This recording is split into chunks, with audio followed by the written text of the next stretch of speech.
Hello students, आज हमारा topic है क्लासिफिकेशन ऑफ कार्बोहाइड्रेट्स। कार्बोहाइड्रेट्स का वर्गीकरण।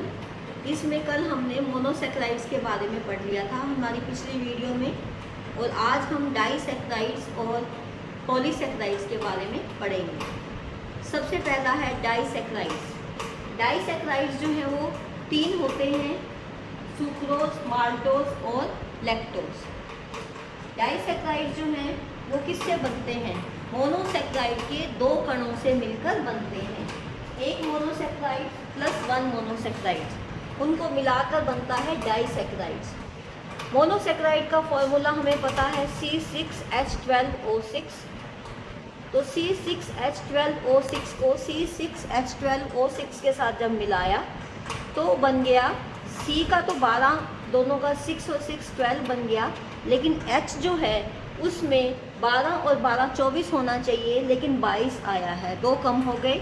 ऑक्सीजन जो 12 आनी चाहिए थी वो 11 है। तो एक कण अणु का जल का एक जो है वो उसमें से माइनस हो जाता है। तो जब भी 2 मोनोसेक्राइड्स आपस में मिलते हैं, डाइसेक्राइड बना, तो एक उसमें से जल H2O निकल गया। ये जो हमारी डाइट होती है, नॉर्मल डाइट, उसमें लगभग 30% जो है वो डाइसेक्राइड्स होते हैं। ये जल में घुलनशील होते हैं और इनके द्वारा रवे बनते हैं या क्रिस्टल्स बनते हैं। डाइसेक्राइड्स में सबसे पहला है सुक्रोज। सुक्रोज जो है वो एक कण ग्लूकोज और एक कण फ्रक्टोज से मिलकर बना है। ये दोनों मिलकर सुक्रोज को बनाते हैं। सुक्रोज को हमें खंडित करना हो तो उसको हम जल में उसको घोलते हैं। जल के साथ उसके ऊपर सुक्रेज एंजाइम क्रिया करता है। डाइसेक्राइड का नाम सुक्रोज है, O है, और एंजाइम जो उसको तोड़ता है, खंडित करता है, उसके नाम में O की जगह A आ जाएगा, तो वो सुक्रोज की जगह सुक्रेज बन जाएगा। सुक्रेज एंजाइम सुक्रोज को जल की उपस्थिति में खंडित करता है और उसको एक कण ग्लूकोज और एक कण फ्रक्टोज में बदल देता है। उसके बाद ये इनके जो गुण है कि ये चीनी जो है उसकी सुक्रोज जो है, हमारी जो चीनी हम घरों में यूज़ करते हैं वो सुक्रोज का ही एग्जाम्पल है, जो कि मीठी होती है, जल में घुलनशील होती है और रवेदार होती है। रवे मीन्स क्रिस्टल या दानेदार होती है, और ये गन्ने से बनती है और चुकंदर से बनती है। गन्ने के अंदर 10 से 12% होता है सुक्रोज, चुकंदर के अंदर 12 से 18% सुक्रोज पाया जाता है। इसके अलावा गाजर, ताड़ और अन्य पौधों का रस, ताड़ का रस या दूसरे पौधों के रस से भी इसमें सुक्रोज बनता है, पाया जाता है। लेकिन उनका कलर, उनसे बनी हुई जो शुगर है उसका कलर और उसके क्रिस्टल्स का साइज जो है वो अलग अलग मिलेगा, चाहे वो गन्ने से बना है या चुकंदर से बना है, या गाजर से, ताड़ से, पौधों के रस से, सभी से बनी हुई शुगर का कलर और उसके साइज जो है वो उसका वो अलग अलग होता है। सेकंड नंबर पे आ गया हमारा माल्टोज। दूसरा डाइसेक्राइड्स है माल्टोज, जो एक कण ग्लूकोज और एक कण ग्लूकोज मीन्स दोनों ग्लूकोज के कणों से मिलकर बना है। इसको खंडित करने के लिए भी हमें जल की उपस्थिति होनी चाहिए।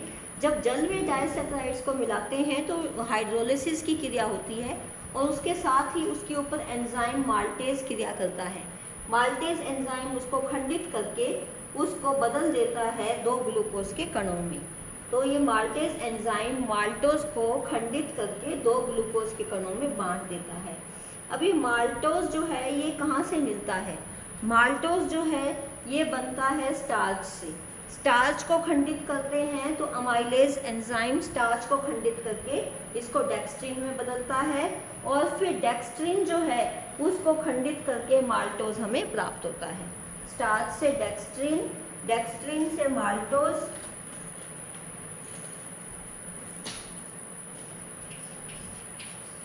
ये इधर भी लिखा हुआ है मैंने, ये स्टार्च से बनता है डेक्स्ट्रीन, इसमें टाइलिन ने एंजाइम ने मदद की। डेक्स्ट्रीन से बना माल्टोज, यहाँ अमाइलेज ने मदद की, और माल्टोज जो है वो ग्लूकोज में बदला, जिसमें माल्टेज एंजाइम ने उसकी हेल्प की है। ठीक है, तो ये इस तरह से ये एक के बाद एक बनता है। जब हम अनाज को अंकुरित करते हैं या माल्ट युक्त दूध, जिस दूध में माल्ट मिला हुआ है, या कॉर्न सिरप, कॉर्न शुगर, जौ और जौ से बने पदार्थों में माल्टोस पाया जाता है, इसको माल्ट शुगर भी कहते हैं। ठीक है, उसके बाद नेक्स्ट है लैक्टोज। लैक्टोज को हम मिल्क शुगर कहते हैं। मिल्क शुगर जो कि एक कण ग्लूकोज और एक कण गैलेक्टोज से मिलकर बनी है, और इसको खंडित करने के लिए भी जल चाहिए और लैक्टेज एंजाइम चाहिए। लैक्टेज एंजाइम लैक्टोज को एक कण ग्लूकोज और एक कण गैलेक्टोज में बदलता है। ये मिल्क शुगर है। और ये जो भी स्तनधारी जीव हैं, स्तनधारी जीव में फीमेल मैमल्स जो हैं वो अपने स्तनों से दूध पिलाती हैं, उनसे दूध जो निकलता है उसके अंदर लैक्टोज पाया जाता है। मनुष्य में ये जो है 7.4% होता है ह्यूमन मिल्क में। काऊ मिल्क में 4.4% है। भैंस के दूध में 5.0 है। बकरी के दूध में 4.6% लैक्टोज पाया जाता है। लैक्टोज जो है ये बाकी दोनों से कम मीठा होता है। सुक्रोज और माल्टोज से कम मीठा होता है और घुलनशील भी ये कम होता है। लैक्टोज जो है हमारे पाचन संस्थान में खंडित करके इसे लैक्टिक एसिड बनता है, और लैक्टिक एसिड जो है हमारी आंतों को स्वस्थ रहने में, स्वस्थ पाचन संस्थान में मदद करता है। जैसे कि दूध को पचाने के लिए पहले उसको कर्डलिंग होनी चाहिए। आपने 3rd सेमेस्टर में पढ़ा था लैक्टिक एसिड। लैक्टिक एसिड दही की तरह जो होता है वो उसमें हमारे पाचन संस्थान को स्वस्थ रखने में मदद करता है। उसके बाद नेक्स्ट है पॉलीसैकेराइड्स। पॉलीसैकेराइड जब 2 या 2 से ज़्यादा मोनोसैकेराइड्स को मिलाते हैं तो पॉलीसैकेराइड्स बनता है। इसमें मैक्सिमम संख्या 2000 भी हो सकती है। तो इसका जो फॉर्मूला है वो C6H10O5, क्योंकि हमने उसमें से निकाल दिया। नॉर्मली C6H12O6 होता है, लेकिन हमने हाइड्रोजन 2 निकाल दी, ऑक्सीजन 1 निकाल दी, क्योंकि हमने H2O माइनस कर दिया।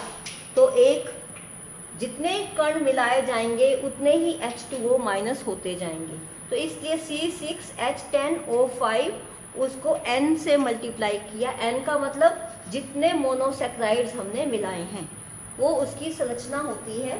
ये जटिल शर्करा होती है, कॉम्प्लेक्स शुगर होती है, जो पानी में घुलती नहीं है, अघुलनशील है, और ये इसका टेस्ट में ये फीका होता है, और इसके अलग अलग साइज होते हैं, इसके क्रिस्टल्स नहीं बनते, और कोई बार ये पाउडर के रूप में भी मिलता है। अगर हम इसको पानी में घोलते हैं तो इसका कोलाइडल सॉल्यूशन बनता है। तो उसमें क्या होता है कि इसमें सबसे पहला एग्जाम्पल है स्टार्च। स्टार्च क्या है? स्टार्च जैसे हम जो अनाज खाते हैं, चावल, गेहूँ, मक्का, इसमें स्टार्च होता है जो 70% है।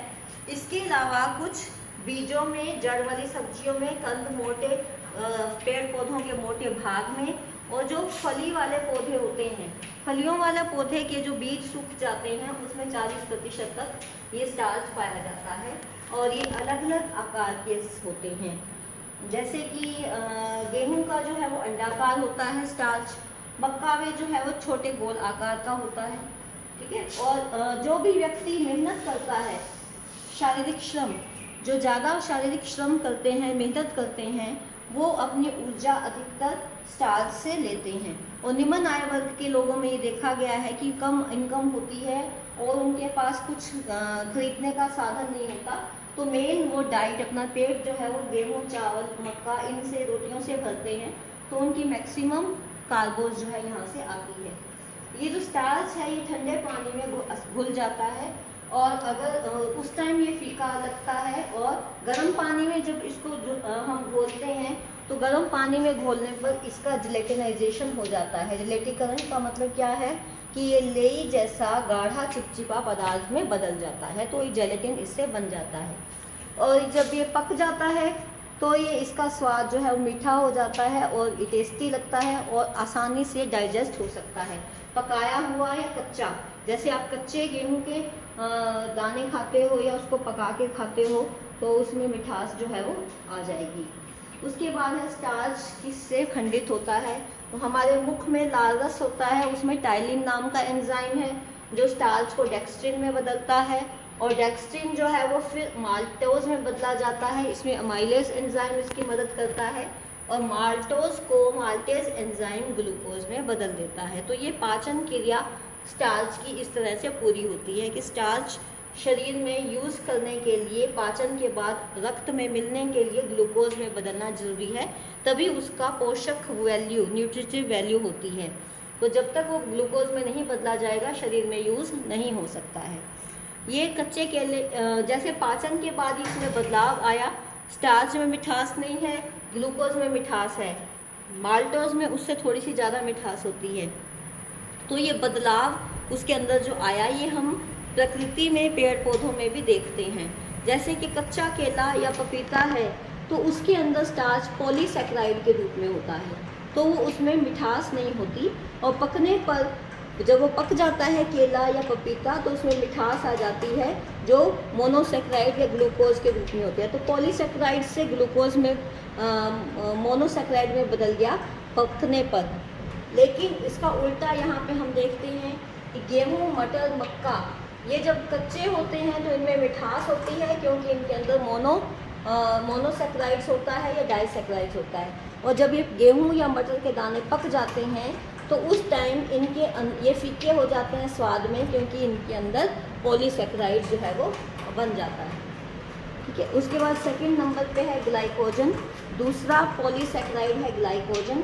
ग्लाइकोजन को हम जंतु स्टार्च, एनिमल स्टार्च भी कहते हैं, क्योंकि ये हमारे शरीर के अंदर जब ग्लूकोज को हमने स्टोर करके रखना हो तो उसको ग्लाइकोजन में बदल कर रखते हैं।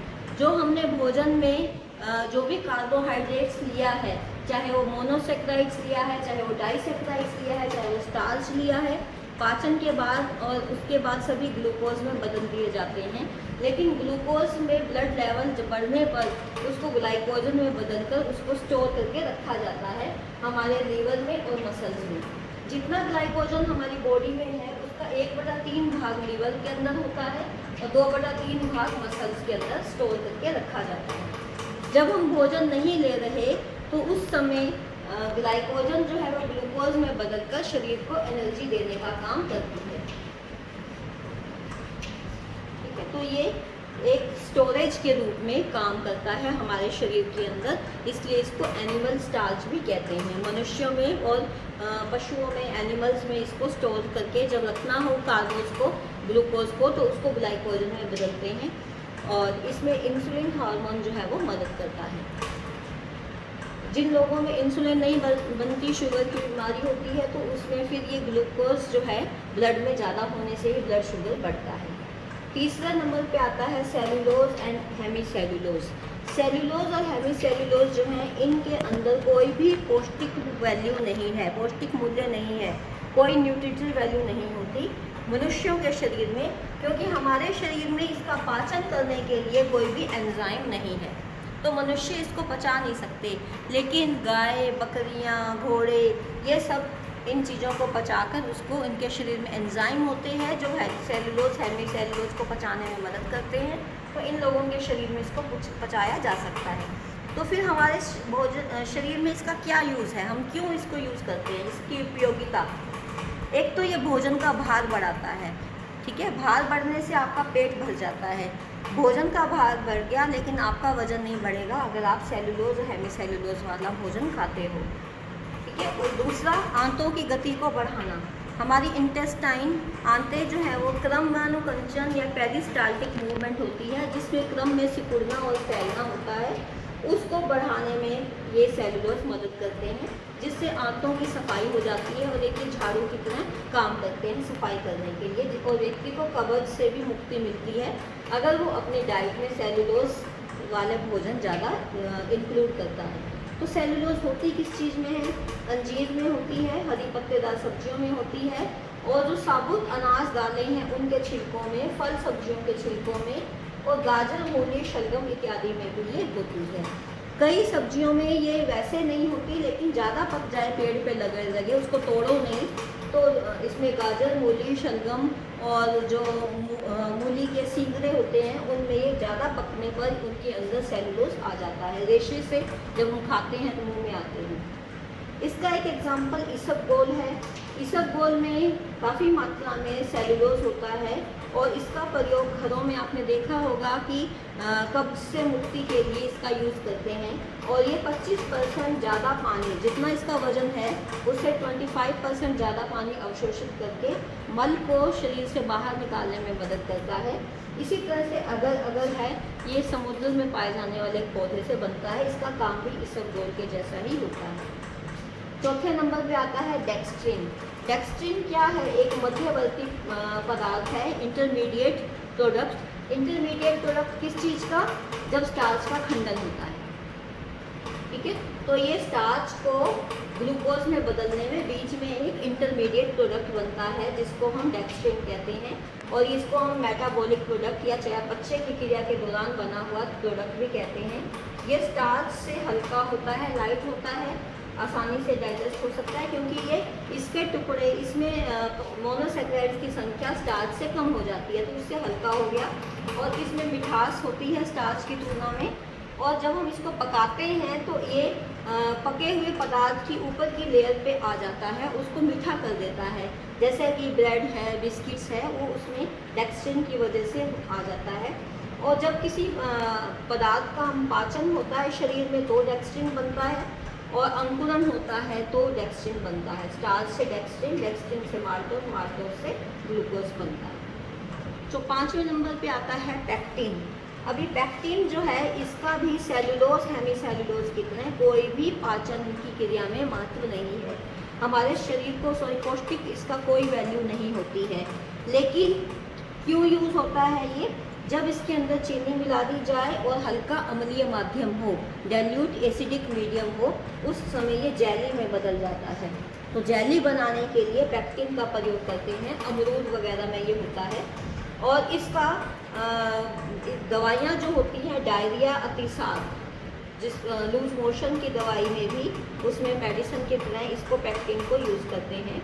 कुछ लोग कहते हैं कि ये ब्लड सर्कुलेशन, रक्त परिसंचरण में भी मदद करता है, लेकिन इसको अभी तक रिसर्च है तो इसका प्रूफ वगैरह जो है नहीं। इसके साथ ही हमारा कार्बोहाइड्रेट्स का क्लासिफिकेशन या वर्गीकरण का टॉपिक कंप्लीट हो गया। और जो भी टॉपिक आपके चल रहे हैं, वीडियो देखने के बाद आप अपने नोट्स बनाएं, उसको रिवाइज करें, समझें। और अगर कुछ समझ नहीं आता है तो ग्रुप में आप अपने मैसेज डालकर मेरे से पूछ सकते हैं। Thank you.